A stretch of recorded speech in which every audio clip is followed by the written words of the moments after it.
The rescue pod had crashed 3 kilometers from the shoreline, and Farhat had been walking ever since. The human's boots left deep impressions in the sand as he carried Elsa against his chest, her delicate Zitherian form weighing barely 40 kilograms despite her height matching his own. The twin suns of Aquaria Prime beat down mercilessly, but Farhat didn't slow his pace. "You don't have to do this," Elsa whispered, her crystalline voice barely audible above the wind. Her luminescent skin flickered with embarrassment, casting pale blue patterns across Farhat's weathered jacket. "Yeah, I do," Farhat replied, adjusting his grip carefully. "You said you'd never seen an ocean. Well, there's one right over that dune." Elsa's people, the Zytherians, were a waterlocked species who'd evolved in underground lakes on their frozen homeworld. When their sun had begun to die, humanity had offered them sanctuary.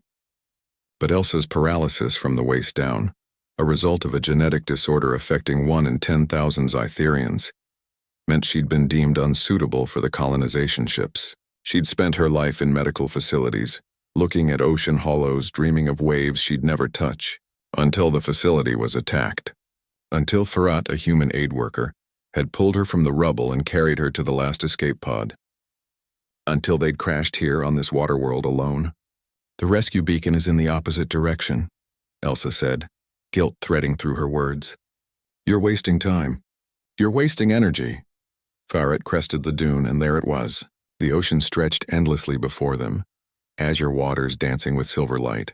Waves rolled toward the shore in perfect rhythm, the sound like thunder and whispers combined. The smell of salt and life filled the air. "Holy hell," Farhat breathed. "Look at that!"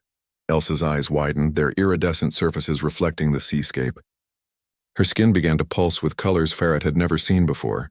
Brilliant teals and deep indigos, patterns of joy in the Zytherian language written across her body. "It's beautiful," she whispered. "It's more beautiful than I ever imagined." Farhat walked down to the water's edge, feeling the cool foam wash over his boots.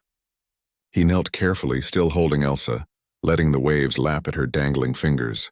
She gasped at the touch, her whole body trembling. "Cold," she laughed, a sound like chimes. "And warm. Both at once." "That's the ocean for you," Farhat said, smiling. Contradictory as hell. He sat down in the shallow water, settling Elsa against him so the waves could wash over her legs. She leaned back against his chest, her bioluminescent patterns now showing a sunset of oranges and pinks, contentment made visible. They sat in silence for a long moment, watching the horizon where sky met water. "Why do humans do this?" Elsa asked suddenly. "You carry us. You save us. Your species could have left mine to die when our sun failed. Instead, you gave us worlds. You gave us hope." Farhat was quiet for a moment, thinking. "Because we remember what it was like," he finally said. "Humans almost died out once, way back. We were down to just a few thousand individuals. If we'd had someone to help us then, maybe we wouldn't have had to fight so hard. So when we see someone struggling, someone who needs help, I guess we just can't walk away. Even when it costs you, especially then." Elsa's pattern shifted to something complex, layered, a Zytherian expression Farhat couldn't fully read. "You should know something," she said softly. "The paralysis. It's not permanent," Farhat froze. "What?" "There's a treatment, expensive, lengthy, but possible. My family couldn't afford it. The colony couldn't spare the resources." Her voice grew smaller. "I told them not to bother. Told them I was fine as I was. I believed it mostly.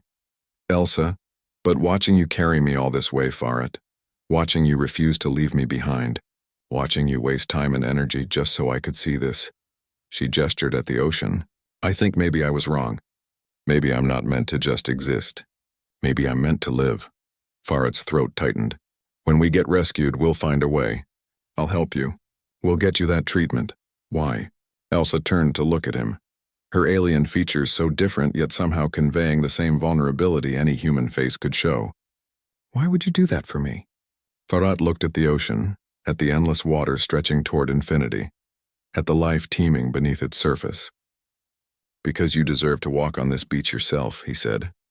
"You deserve to run into those waves. You deserve to feel the sand between your toes." He met her eyes. "You deserve everything, Elsa, and humans. We might not be the smartest species or the strongest or the most advanced, but we're stubborn as hell, and we don't quit on people. Elsa's skin erupted in brilliant white light, pure and clean, the Zetherian expression of profound gratitude. Tears rolled down her cheeks, alien biology creating drops that glowed like tiny stars. "Thank you," she whispered. "Thank you for carrying me." Farhat stood, lifting her again easily despite the hours of walking. "Come on," he said. "Let's walk the shoreline a bit more before we head to that beacon.